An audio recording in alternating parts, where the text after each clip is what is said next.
Jake Reaper Morrison sat at the corner booth of Ruby's diner, his leather vest creaking as he reached for his coffee. The patches on his back told stories. Iron Brotherhood MC, Phoenix chapter, 20 years riding.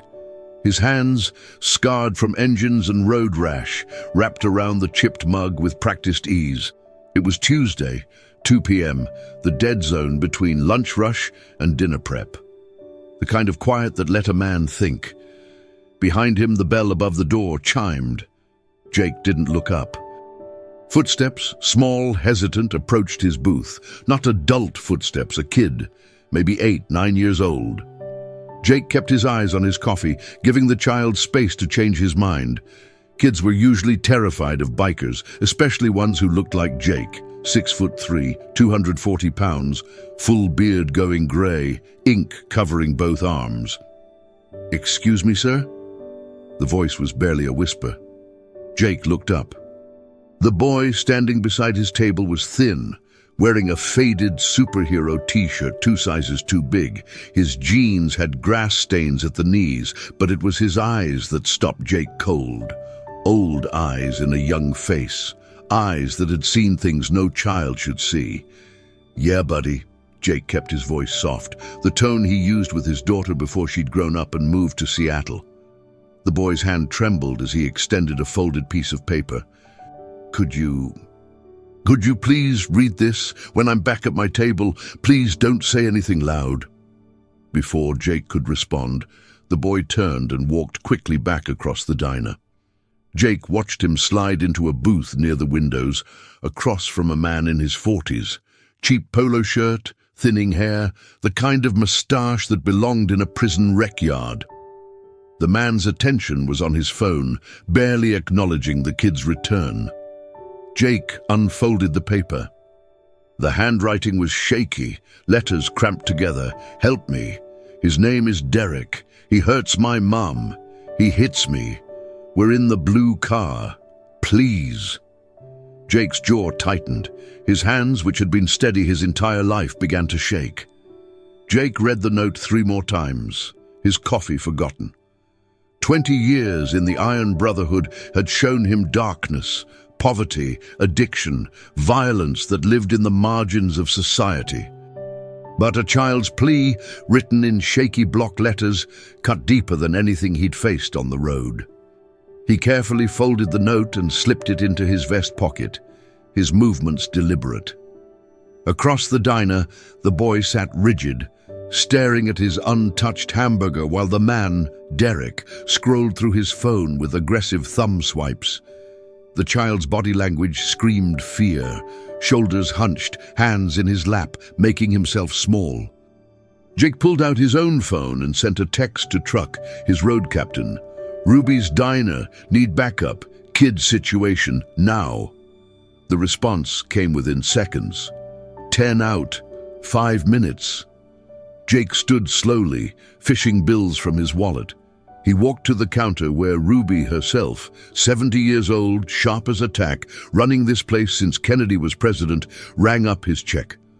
"Ruby," he said quietly, positioning himself so he could still see the boy's table. "The kid in the blue shirt. The one with that man by the window. Has he been in here before?" Ruby's eyes, magnified behind thick glasses, flicked toward the booth. "Few times this month. Different man, usually. This one's new. You know something, Jake?" "Maybe. Keep an eye on them. My brothers are coming. We might need you to call someone." Ruby had served bikers for decades. She didn't ask questions. "I'll do what needs doing." Jake returned to his booth, positioning himself with clear sight lines to both the boys' table and the parking lot. Through the window, he could see Derek's car, a blue Hyundai Sonata, early 2000s model, dented rear bumper, temporary tags. The chrome of approaching motorcycles caught the afternoon sun. 3 bikes rolled into the lot, Truck on his Road King, Preacher on a Fat Boy, and Tiny, who despite his name was 6'5" and built like a walk-in freezer, on a custom chopper. The Iron Brotherhood had arrived, and they'd brought the kind of backup that changed situations. The three bikers entered Ruby's diner with the confidence of men who'd walked through 1,000 similar doors. They wore their colors proudly, leather vests with the Iron Brotherhood patch centered on the back, surrounded by personal rockers and earned insignia. Truck, Jake's road captain, had a grey beard braided into 2 points. Preacher got his nickname from a seminary education he'd abandoned 40 years ago. Tiny's massive frame made the doorway look undersized. They approached Jake's booth without ceremony. Jake passed the note to Truck, who read it once, then showed it to the others. No one spoke. Years of riding together had created a language beyond words. They understood immediately what was happening and what needed to happen. "The blue Hyundai," Jake said quietly. "Temporary tags. Man's name is Derek." "Kid's terrified." Preacher glanced at the booth where the boy sat, then back to Jake. "The woman. Note says he hurts her. She's probably home. This piece of shit probably snatched the kid for the afternoon." Truck folded the note carefully and handed it back to Jake. "Ruby, she'll make the call when we give the signal." They didn't need to discuss the plan. 20 years riding together had forged them into a unit that operated on instinct and shared values. The Iron Brotherhood wasn't a gang. It was a brotherhood in the truest sense. Men who'd been discarded by society, who'd found purpose and family in each other. And that family protected the vulnerable. Always had, always would. Jake stood, and his brothers followed suit. They walked toward the boys' booth, their boots heavy on the linoleum floor. Derek looked up from his phone, irritation flashing across his face as 4 large bikers approached his table. "Can I help you?" Derek's voice carried false bravado. Jake ignored him, crouching down to the boy's eye level. "Hey, buddy, you dropped something outside in the parking lot. Could you come help me look for it?" The boy's eyes widened with recognition and desperate hope. Derek's hand shot out, gripping the kid's wrist. "He didn't drop anything. We're eating." Jake's voice dropped to something cold and flat. "Let go of the child. Now." Derek's face flushed. "Who the hell do you think you—" Truck leaned in, his massive frame creating a shadow over the table. "You want to finish that sentence?" The diner had gone silent. Other patrons watched with the careful attention of people who sensed violence brewing, but didn't understand its shape yet. Ruby stood behind the counter, one hand near the phone, waiting. Derek released the boy's wrist, but his jaw was set in stubborn anger. "I'm his stepfather. You've got no right." "He asked for help," Jake said simply. "That's all the right I need." The boy looked between Jake and Derek, frozen in the moment. Jake could see the calculation in the child's eyes, the terrible algebra of choosing between known danger and unknown salvation. It was a choice no 8-year-old should have to make. "It's okay," Jake said softly, keeping his eyes on the boy. "We just want to make sure you're safe. That's all. Nobody's going to hurt you." Preacher moved to block Derek's exit from the booth, while Tiny positioned himself near the door. The formation was tactical, executed with military precision that came from years of protecting each other on dangerous roads. Derek's face cycled through emotions: anger, calculation, fear. He was a predator, suddenly finding himself surrounded by bigger predators. Men who knew violence intimately but controlled it with discipline he'd never understood. "This is kidnapping," Derek blustered. "I'll call the cops. Please do," Truck said, pulling out his phone. "I'll dial for you. Tell them about the bruises on his arms, the ones you think his sleeves are hiding." Derek's eyes widened. Jake noticed it too, the way the boy wore long sleeves despite the Arizona heat. Classic sign, the kind of detail that made Jake's blood run cold. Ruby appeared beside the booth, coffee pot in hand, but her voice steel. "Gentlemen, I think this conversation should continue outside. Derek, I've known Jake Morrison 15 years. He's never caused trouble in my establishment.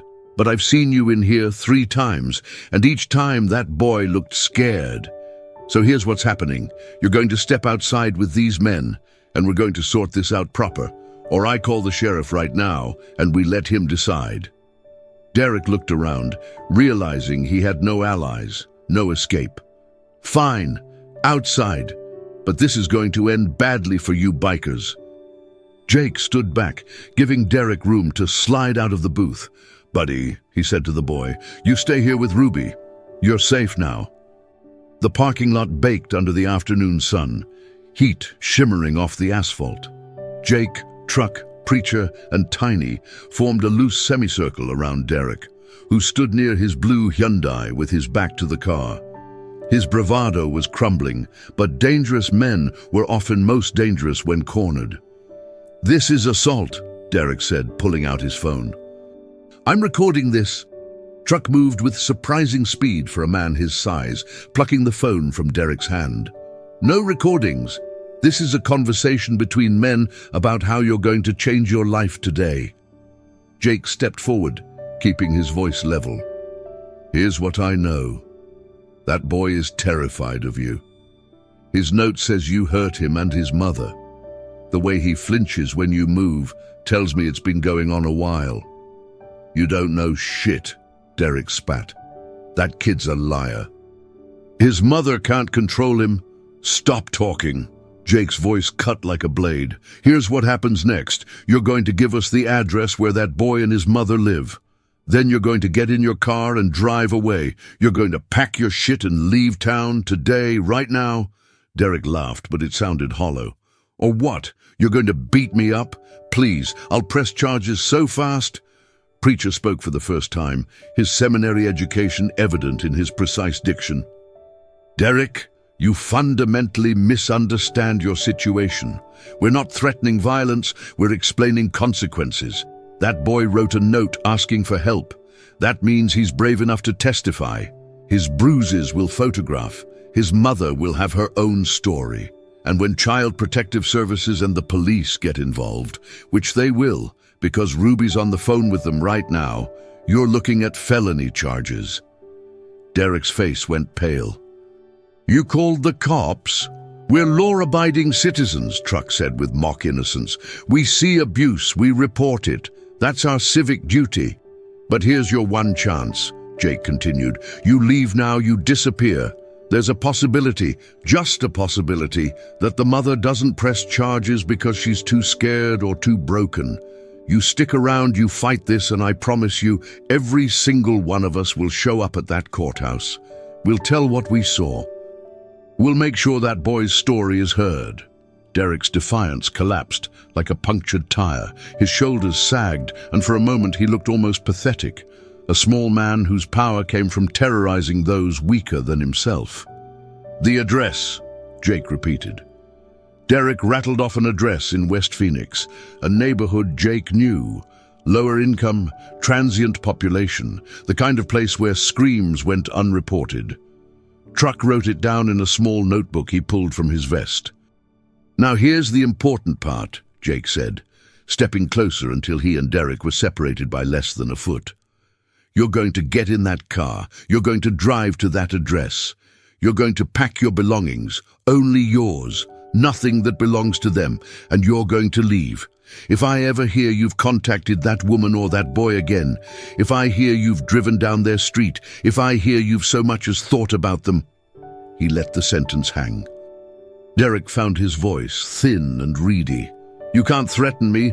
"That wasn't a threat," Preacher interjected quietly. "It was a prophecy. The Iron Brotherhood has chapters in 43 states. We have brothers in every major city. You can run, Derek, but our reach is long and our memory is longer. Men who hurt children tend to have unfortunate accidents. Engines fail, brakes malfunction. Strange things happen in parking lots at night." The words were delivered without heat, which made them more chilling. Derek's hands shook as he reached for his car door. "I'm going, okay? I'm going. Jesus Christ, you people are insane." "We're not insane," Tiny spoke for the first time, his voice surprisingly gentle for such a massive man. "We just remember what it's like to feel powerless. Some of us grew up like that boy in there, and we made a promise. Never again. Not on our watch." Derek climbed into his blue Hyundai, started the engine, and backed out of the parking spot with jerky, panicked movements. The bikers watched him peel out of the lot, tires squealing on hot asphalt. "Think he'll actually leave?" Truck asked. Jake watched the car disappear down the highway. "Doesn't matter, Ruby called the cops. The boy's safe now. Social services will get involved, but we're making sure." They returned to the diner where Ruby waited with the boy, who sat at the counter with a milkshake he wasn't drinking. The child's eyes were red from silent crying, his small hands clutching a paper napkin. Jake approached slowly, pulling up a stool beside him. "Hey, buddy, my name's Jake. That man, Derek, he's gone. He's not coming back." The boy looked at him with those two old eyes. "Is my mom okay?" The question broke Jake's heart. Here was a child who just escaped immediate danger, and his first thought was for someone else. "We're going to check on her right now. Can you tell me your name?" "Tyler." The voice was barely audible. "Tyler Reeves." "Tyler, you did something incredibly brave today. Asking for help is the hardest thing in the world. A lot of adults can't do it. But you did. Is Derek going to hurt her because I told?" The raw fear in that question made Jake's jaw tighten. "No. We're going to make sure of that, I promise you." A sheriff's deputy entered the diner. Maria Gonzalez, 40s, sharp eyes, someone Jake had encountered before during the Brotherhood's various charity runs. She assessed the situation quickly, her gaze moving from the bikers to the boy to Ruby. "Ruby called it in," Maria said, approaching the counter. "Said there was a child welfare situation." Jake stood, giving the deputy space. "This is Tyler Reeves. His stepfather was here, Derek, last name unknown. The boy passed me a note saying Derek was physically abusing him and his mother." He handed over the folded paper. Maria read it, her professional mask slipping for just a moment to reveal anger. "Where's the stepfather now?" "He left, headed west on the highway about 10 minutes ago. Blue Hyundai Sonata, early 2000s, temporary tags." Maria radioed it in, then knelt down to Tyler's eye level. "Tyler, my name is Deputy Gonzalez. I need to ask you some questions, okay? And then we're going to go check on your mom. These men, they're going to come with us, if that's okay with you. Would that make you feel safer?" Tyler nodded, looking at Jake. "Will you come?" Jake felt something in his chest tighten. This child who'd been terrorized still had the capacity to trust. "Yeah, buddy, we'll come. All of us." Loot. The convoy that rolled through West Phoenix was unusual. A sheriff's SUV followed by 4 Harley-Davidsons, riding 2 by 2. Tyler sat in the back of Maria's vehicle, Jake's cell number programmed into the deputy's phone in case the boy needed to hear a familiar voice. The address Derek had given led to a small stucco house with a chain-link fence and a yard full of weeds. An older Toyota Camry sat in the driveway, its paint faded by years of Arizona sun. Maria parked, instructing Tyler to stay in the vehicle. The bikers pulled up to the curb, engines rumbling before falling silent. The house looked tired, like everything in it had given up years ago. Maria knocked on the door. "Sheriff's Department." "Ma'am, I need to speak with you about your son, Tyler." The door opened a crack, revealing a woman in her early 30s who looked 50. Thin, dark circles under her eyes, her left cheekbone showing the yellow-green fade of an old bruise. When she saw Tyler in the sheriff's SUV, her face crumpled. "Oh God, what did he do?" "Ma'am, Tyler's fine. He's safe. But I need to ask you some questions about Derek." The woman's eyes went past Maria to the bikers standing at respectful distance. Fear flashed across her face, not of them, but of what their presence meant. Her hand instinctively went to her bruised cheek. "He's going to kill me," she whispered. "When Derek finds out Tyler talked, he's going to kill me." Jake stepped forward, keeping his voice gentle.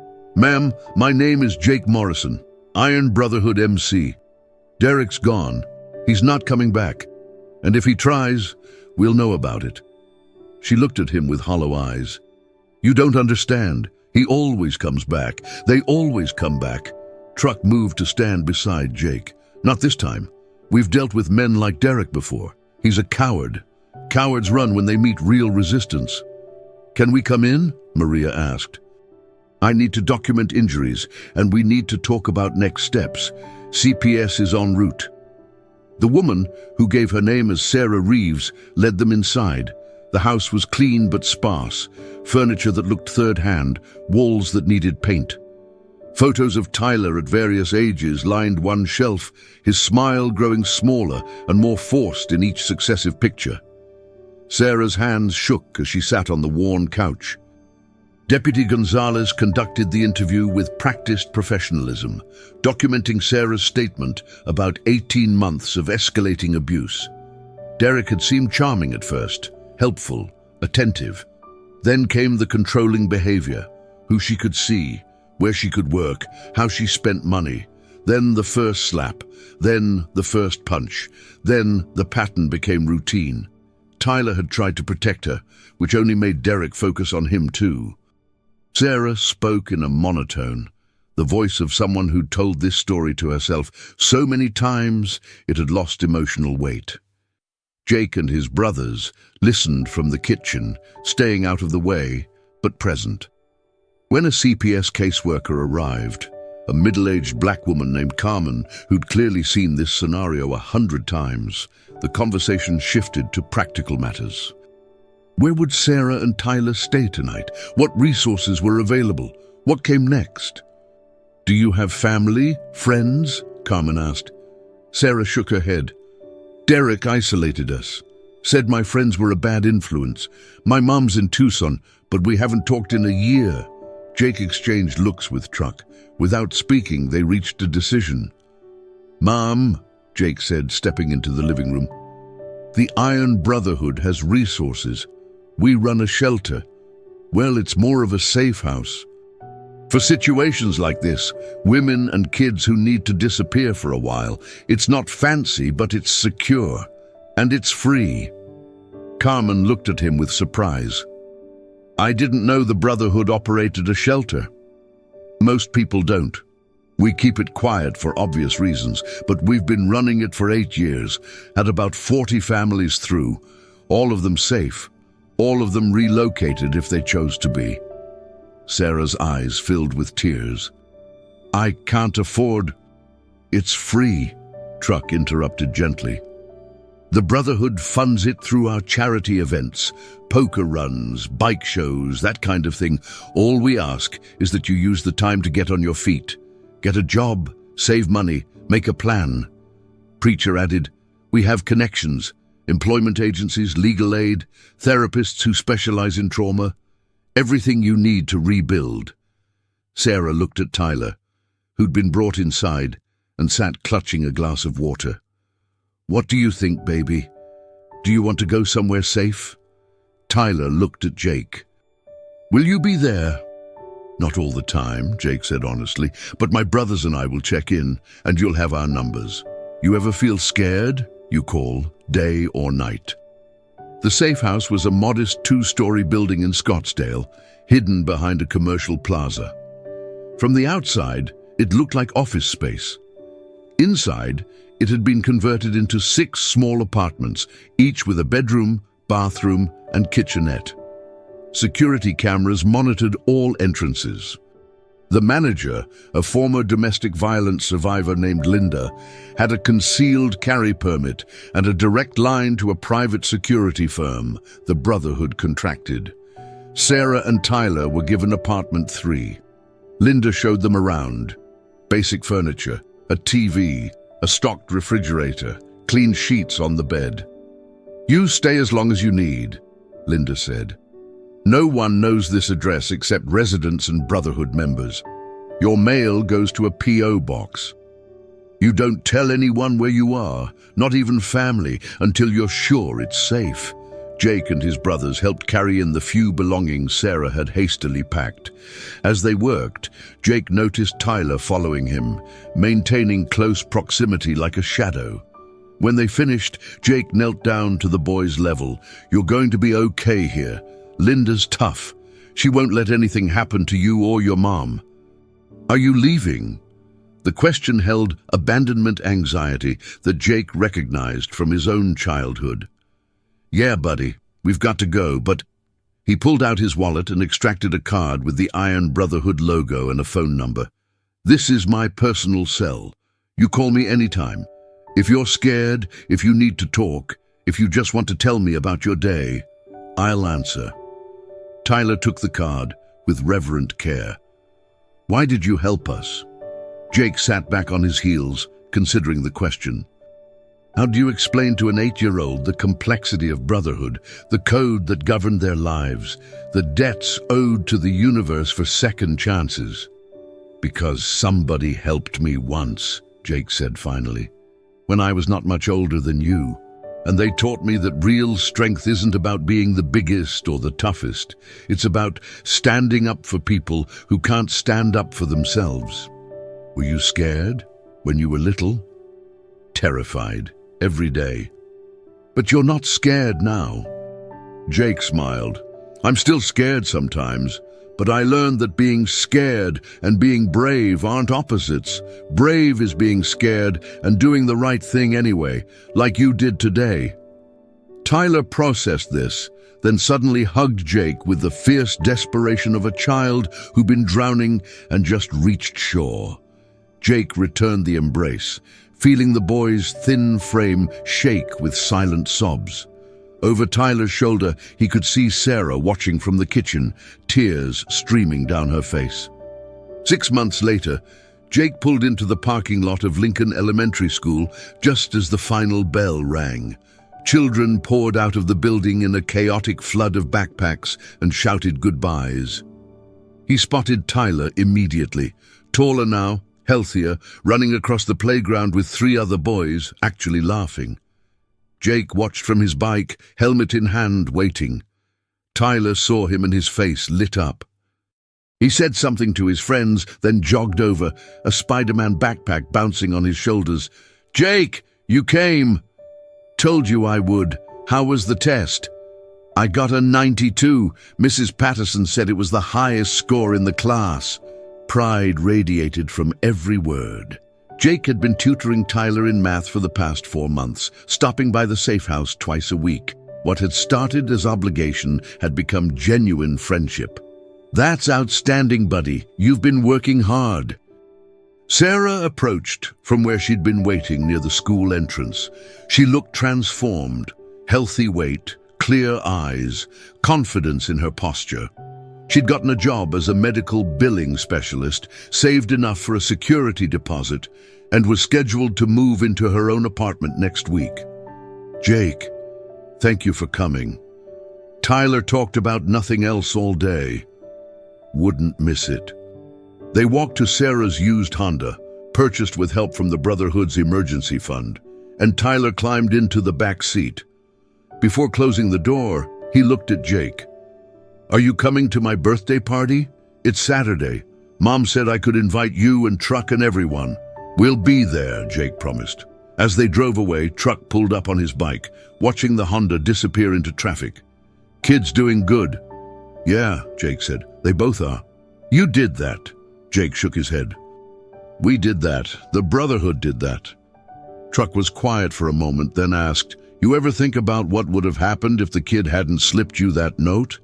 If he'd been too scared?" Jake had thought about it, every day. "We got lucky. He was brave enough to ask." "No," Truck said. "He was smart enough to know who to ask. That kid saw something in you, brother. Something that told him you were safe." They mounted their bikes, engines rumbling to life. As they pulled out of the parking lot, Jake's phone buzzed with a text from Tyler, a photo of his test paper, and the message, "Thank you for believing in me." Jake saved it to his favorites, next to a dozen other texts from the boy. Small moments, ordinary conversations, evidence that sometimes, when the universe aligned just right, good men could change everything for one scared child in a diner. The Iron Brotherhood had been built on outcasts and rebels, men whose society had written off. But they'd created something that mattered, a family that protected the vulnerable, a code that meant something. That Tuesday afternoon 6 months ago, a terrified boy had gambled everything on a folded piece of paper and the hope that the dangerous-looking man in leather might actually be a hero. He'd been right, and that made all the difference.